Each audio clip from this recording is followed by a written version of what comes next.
ਗੁਰੂ ਨਾਨਕ ਦੇ ਦੌਰ ਵਿੱਚ ਪੁਜਾਰੀ ਜਮਾਤ ਨੇ ਪਾਕੀਜ਼ਗੀ ਅਤੇ ਛੂਆ-ਛਾਤ ਨਾਲ ਜੁੜੇ ਕਈ ਰਸਮ ਰਿਵਾਜ ਤੈਅ ਕੀਤੇ ਹੋਏ ਸਨ। ਅਜਿਹੀ ਇੱਕ ਰਸਮ ਦਾ ਨਾਮ ਸੂਤਕ ਸੀ, ਜਿਸ ਤਹਿਤ ਮਾਹਵਾਰੀ ਦੇ ਦਿਨਾਂ ਵਿੱਚ ਔਰਤ ਨੂੰ ਰਸੋਈ, ਮੰਦਿਰ ਅਤੇ ਸਮਾਜਿਕ ਸਮਾਗਮਾਂ ਵਿੱਚ ਜਾਣ ਦੀ ਮਨਾਹੀ ਸੀ। ਸੂਤਕ ਦਾ ਮਤਲਬ ਨਾਪਾਕ ਸੀ।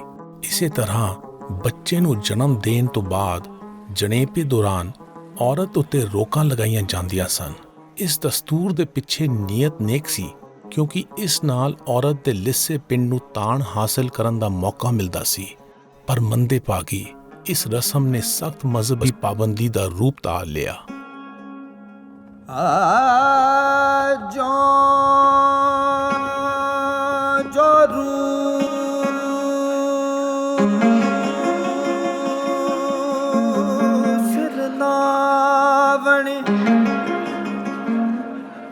ਆਵੇ